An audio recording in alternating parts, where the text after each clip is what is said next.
지금 여러분께서는 한림국제대학원대학교 정관용 교수가 진행하는 CBS 라디오 시사자키 정관용입니다를 듣고 계십니다. 어제 있었던 박근혜 대통령의 기자간담회, 이게 청와대 출입기자들과의 신년 인사 자리를 빌었다라고 하지만 과연 이게 직무정지된 대통령이 할 수 있는 일이냐, 논란이 뜨겁습니다. 일부에서는 헌법 위반, 법률 위반이다 이런 목소리까지 나오는데 바로 그런 목소리를 내고 계신 심상정 정의당 대표를 한번 연결해 봅니다. 심 대표님 나와 계시죠? 네, 안녕하세요. 우선 새해 복 많이 받으시고. 복 많이 받으세요. 예. 그러니까 대통령이 이런 걸 하면 헌법 위반, 법률 위반이다 이렇게 생각하세요? 그렇죠. 지금 권한이 직무가 정지된 대통령이잖아요. 예. 그런데 배성래 홍보수석이 출입 기자들한테 문자 뿌리고 또 뭐 다과도 준비하고 그래서 결국은 피의자로서 자기 변명했는데. 예. 그것은 뭐 지금 헌법 65조 3항 보더라도 탄핵소추 받은 자는 권한 행사를 정지돼 있거든요. 예. 또 뭐 형법에 보더라도 권한이 없는 사람이 이제 공조직을 지휘하면 직권 남용이 되는 거죠. 어허. 당연히 어제 대통령의 기자간담회는 헌법을 어기고 예. 법률을 어기는 행위라고 봅니다. 그런데 청와대 측이 밝히는 이야기들이 오늘 또 보도가 쭉 됐는데 직무정지 중에 법적으로 언론 접촉을 어디까지 할 수 있는지 유권 해석을 받았답니다. 법률 전문가들한테. 그러면서 하는 언급이 이거는 평일이 아니라 휴일날 했다. 그리고 네. 직무로서 한 것이 아니라 인사자리 비슷하게 했다. 뭐 이런 식의 어떤 설명인데 그거 어떻게 생각하세요? 그 대통령이 피의자 자격으로 간담회를 한 게 아니지 않습니까? 예, 예. 대통령의 기자 간담회로 했고 저는 이제 박근혜 대통령이 공사를 분간을 못해서 탄핵을 받았는데 예. 청와대 참모들도 대통령을 닮았는지 천지분간이 안 되는 것 같아요. 예, 예. 그건 가당치 않는 해명이라고 봅니다. 네. 하긴 홍보 수석이 기자들한테 문자 보내는 거는 대통령의 지시를 받아서 보냈겠죠? 뭐 당연하죠. 그럼 어떻게 알았겠습니까? 그럼 그 대통령이 그런 지시를 하는 것은 대통령의 권한을 행사하는 거죠? 그렇죠. 권한 행사를 하는 것이고 홍보 수석에게 그런 지시를 했다면 그러니까 대통령도 직권을 남용한 거고요. 권한이 없는 사람이 한 거니까. 예. 또 그 홍보 수석이 아랫사람에게 지시해서 일을 시켰으면 그것도 역시 직권 남용이죠. 예, 예. 그럼 직무가 정지된 대통령은 신분은 그래도 대통령 신분을 갖고 있잖아요. 그렇죠. 근데 아무 일도 하지 말아야죠. 그럼 보좌진으로부터 어떤 보고 같은 것도 받으면 안 되는 겁니까? 그러니까 사적인 어떤 생활을 해야 되고요. 예. 뭐 그런 공무에 그러니까 말하자면 직무를 수행하는 것이 아닌 네.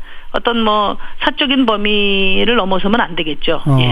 근데 어제의 기자들과의 만남은 직무로 보인다 이 말씀인 거죠. 그렇습니다. 청와대는 굳고 이건 직무가 아니다라고 말하고 있는데. 네. 앞으로도 청와대는 이런 소통의 자리를 더 만들 계획이 있다는 식으로 보도가 나오거든요. 이거 어떻게 보세요? 그래서 황교안 권한대행이 분명히 해야 됩니다. 어허. 청와대 관리의 최종 책임은 황교안 권한대행에 있거든요. 지난번 대정부 질의 때 본인이 또 확인도 했어요. 예. 그러니까 어제 기자간담회 같은 경우도 보고를 사전에 받고 양해를 한 것인지 밝혀야 돼요. 예. 만약에 그렇다면은 직무정지된 대통령의 변호에 국가기관이 동원된 거니까 그것 또한 국정농단이다 이렇게 생각하고요. 예. 만약에 사전 보고를 받지 못했다면은 그 경위를 파악하고 엄중문책해야 됩니다. 예, 예. 그 점에 대해서 국회에 보고할 것을 제가 촉구한 바가 있습니다. 네, 네. 자, 그나저나 법률적인 논란을 좀 접어두더라도 어제 대통령이 한 발언들은 들으면서 어떤 느낌이 드셨어요? 그러니까 검찰 수사를 통해서 그리고 국정조사를 통해서 밝혀진 모든 의혹에 대해서 예. 모르쇠로 일관하고 변명과 궤변만 드러났지 않습니까? 예. 새해 희망을 말하고 있는 국민들에게 새해 벽두부터 찬물을 끼얹은 거죠. 예. 그래서 국민들을 열불나게 했습니다. 그래서 국민들과 기자들 괴롭히지 마시고 빨리 특검에 나가서 수사를 받기 바랍니다. 국민들을 열불나게 했다 이런 말씀하셨고 또 실제로 반응도 좀 차갑게 나오는데 그런데 왜 굳이 그런 걸 했을까요? 왜 그랬다고 생각하세요? 그러니까 결국 피의자로서 자기 변론한 거죠. 그러니까 특검 수사를 앞두고 있고 헌재 심리가 지금 시작되지 않습니까? 그렇죠. 내일부터. 그래서 최소한 지지자들을 결집할 생각도 있었을 테고요. 그런 과정을 통해서 특검이나 헌재 심리를 흔들어 보려는 의도가 있다고 봅니다. 그 헌재 재판에 직접 나가서 얘기해도 될 텐데 거기는 나가야죠. 나가야지 왜 기자들을 불러서 이야기합니까? 심리 하는데 가서 또 특검 앞에 가서 피의자로서 소신껏 발언을 해야 된다고 봅니다. 앞으로 또 청와대에서 이런 거 하겠다 그러면 어떻게 대처해야 합니까? 그러니까 아까 말씀드린 것처럼 황교안 권한대행이 분명한 조치가 있어야 된다고 봅니다. 직무정지된 대통령이 직권을 남용하는 그런 행사나 또 간담회가 청와대에서 다시 이루어져서는 안 된다고 분명히 말씀드립니다. 그런데 황교안 권한대행이 그런 조치를 안 하면요? 안 하면은 아까도 말씀드린 것처럼 국정농단이라고 봐요, 그 자체가. 황교안 권한대행에 대한 국민들의 인내심을 또 한번 흔드는 그런 행위라고 저는 생각합니다. 그렇지 않아도 인사를 얼마 전에 했는데 문화체육관광부의 송수근 제1차관을 임명했잖아요. 근데 또 일부 언론에 의하면 이 사람이 바로 그 블랙리스트를 총괄 관리하는 태스크포스 팀의 팀장 출신이다라는 거 아니겠습니까? 그러니까요. 그러니까 황교안 권한대행이 분명히 아셔야 될 일은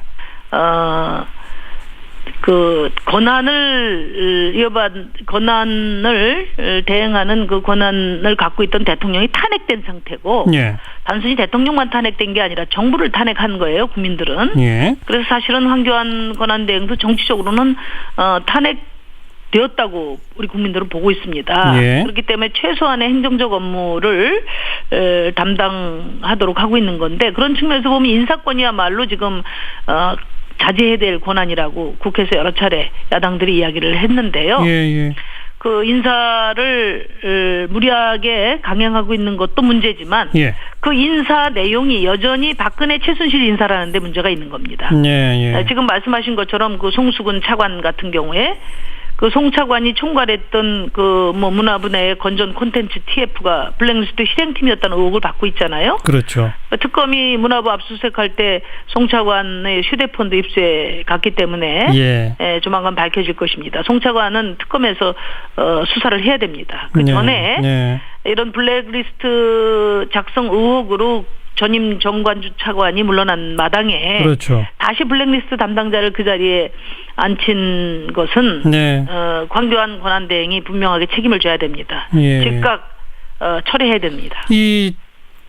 그러니까 차관으로 뽑히기 전인 1급 공무원 신분으로 있을 때 특검이 압수수색하면서 휴대폰까지 압수했다는 것은 이미 수사 대상이라는 거 아니겠습니까? 그렇죠. 그렇습니다. 근데 그런 사람을 아마도 이 차관을 우선 추천하는 건 장관이니까 조윤선 현 장관이 아마 추천하고 황교안 권한대행이 임명하고 이런 것 같은데 조윤선 장관이 추천도 하고요. 그다음에 총리실이 발표할 때 청와대 민정수석실의 검증을 받았다고 했어요. 근데 아시다시피 그 조대한 민정수석은 그 국회에서 탄핵 소추 결의안이 청와대로 가는 도착 직전에 사실 박근혜 대통령이 도둑 인사한 겁니다. 그때 그랬죠. 그리고 이 민정수석 조대한 민정수석이 그 세월호 특조위를 방해한 당사자잖아요. 그렇기 때문에 결국은 이 송수근 차관 인사는 결국 박근혜 최순실 인사다. 즉각 처리하기 바랍니다. 지금 이렇게 논란이 있는 황교안 권한대행이 여당의 대권 후보로도 언급이 되는데 그건 어떻게 생각하세요? 그럼 아까도 말씀드렸지만은 지금 최소한 행정적 업무를 담당하고 있지만 정치적으로는 이미 탄핵된 인물입니다. 이런 인물을 대선 후보로 거론하는 거는 그 친박 세력의 무모한 복권 시도라고 보고요. 예. 국민들이 결코 용납하지 않을 것입니다. 예. 자, 이제 2017년 대선의 해가 열렸습니다. 지금 이제 언제 선거가 치러질지는 아직 뭐 오리무중인 상태입니다만은 정의당은 어떤 계획을 가지고 계십니까? 특히 지금 당이 뭐 보수개혁 신당도 하나 더 생기고 그래서 5당 체제. 근데 원내교섭단체로 치면 또 1여 뭐 3야 이런 구도가 지금 돼 있지 않습니까? 앞으로의 계획은 어떠세요? 그래서 먼저 말씀드리고 싶은 것은 예. 원내교섭단체는 국회 운영상의 편의로 구성된 거고요. 예. 국민들이 국회를 정의당 포함해서 4당 체제로 만들어 주셨기 때문에 예. 뭐 4당 체제 이제 비박신당이 분리되고 나서 예. 이렇게 말하는 것은 그 국민의 뜻에 어긋난 표현이라고 저는 봅니다. 예. 전 좀 아까 5당 체제라고 말했습니다. 정확히 말씀을 해주시고요. 예. 저는 이게 뭐 정당 수는 늘었는데 예.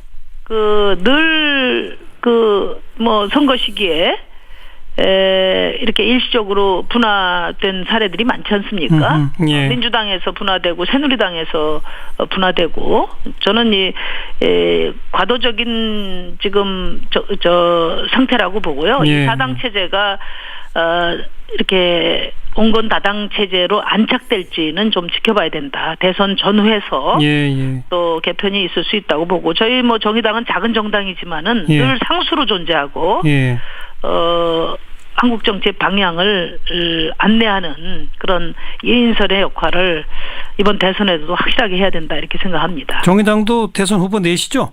물론 내야죠. 그동안 그 탄핵 국면에서 촛불의 뜻을 받았는데 매진하다 보니까 대선 준비가 많이 늦었고요.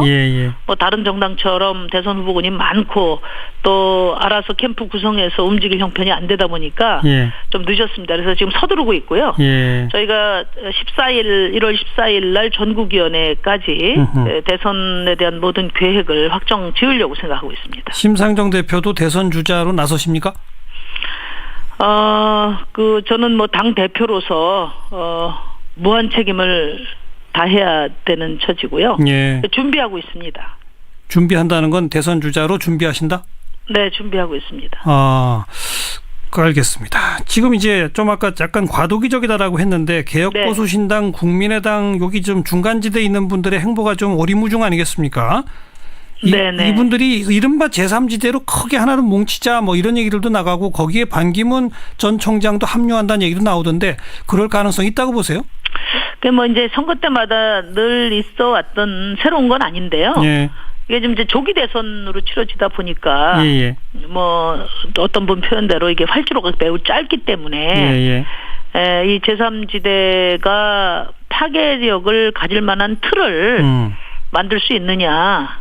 그 점에 있어서 좀 회의적으로 봅니다. 그리고 이제 이게 뭐 각 정치 세력들이 살기 위해서 서로 그 이합집산하는 방식이 아니고 이제는 일관된 정책과 노선을 바탕으로 해서 선진적인 연합 정치를 해야죠. 그런 모델을 만드는데 저희 정의당은 노력할 생각이고요. 알겠습니다. 그걸 위해서 저희가 결선 투표제도 주문을 하고 있는 그 겁니다. 결선 투표제를 국회 입법조사처에서는 이건 개헌이 필요한 사항이다라고 의견을 냈는데 어떻게 보십니까?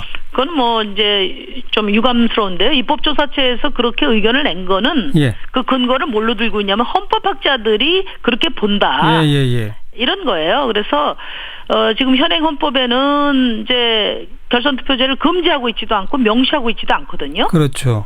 그렇기 때문에 뭐 헌법이 모든 사항을 망라할 수 없기 때문에 대통령 선거에 관한 사항은 법률 정한다. 이렇게 67조 5항으로 돼 있어요. 그래서 무엇이 헌법 원리에 부합하는지를 기준으로 국회가 결정을 하면 되는 것이다. 이렇게 보고요. 알겠습니다. 그 헌법은 당대 시민의 정치적 의사와 필요에 화답할 수 있어야 되기 때문에 이번에 뭐 이 시기가 절호의 기회라고 봅니다. 네, 여기까지 말씀드릴게요. 고맙습니다. 네, 감사합니다. 정의당의 심상정 대표 연결해봤습니다. 1부 마치고요. 7시 5분에 다시 옵니다.